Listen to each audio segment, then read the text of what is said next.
Hello mga par, natapos natin yung wire installation sa Hyundai DB160 na version 2. Ito yung standard, no. Tapos yan si sir, no, from San Isidro lang naman, malapit sa atin, no. Tapos yan ang inabil sa atin ni sir, ito yung ating Zenlo X1 GT na 70 watts. Tapos Zenlo X7S na 80 watts naman to. Ito yung square, no. Tapos yung GT yan nasa ilalim. Tapos PIA horn, dual horn setup. Ito original na PIA. Tapos yan, nagpalagay na rin si sir nung underglow, no. Ito shift to red to, yan. Okay. Tapos yan, kasama na rin sa inabil ni sir yung ating passing pang CB150. Yan, sample tayo, no. Bali, ito yung ating switch ng MDL. Yan, low beam white. Tapos high beam pure yellow. Tapos meron tong combination, no. Yan, pagka naka low beam, yan, sabay na sa stock high beam, no. Okay. Yan. Tapos pagka naka off yung MDL, pwede mo pa rin magamit yung stock, no. Tapos sa X7, ito yung ating switch. Yan, low beam. Tapos high beam. Yan, combination na, no. Tapos passing nito, apat, no. Yan.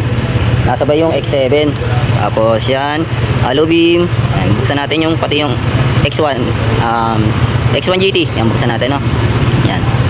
Tapos yan, buksan natin yung full blast ng X7. Yan, nagpa-passing pa rin yung maliit, no. Tapos kung ito namang X1, meron pa rin passing, no. Yung X7 naman, no. Okay, hindi ka maubusan ng passing dito. Tapos sa horn, ito yung ating selector. Yan, pagka wala siyang ilaw, stop. Loud, ito yung ating yan, pagka mailaw yan, alam mo na naka-PIA ka, no? Ito with rapid na to. Ito yung request ko sir, no? Yan, pwedeng pitik-pitik. Tapos magpa-function yung rapid pagka binabad. Tapos ito yung underglow sir, yan. Mula harap hanggang gitna, tapos likod yung pagka nag-brake, shift to red. Okay. Ang ganyang kaangas, no? Okay. Tapos nandito yung switch niya.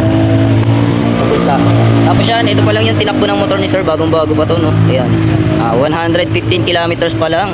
Okay. Pinasetup pa na sa atin, no, full setup ng wiring natin. Okay. Ayan, sa mga gusto magpa-install ng ganitong setup sa Hyundai DB160, ayan, direct message na lang po sa page ko, kaya sa FB account ko. O kaya visit kayo dito sa shop ko sa Banay-Banay, search nyo lang Parrights Banay-Banay Kabuyaw.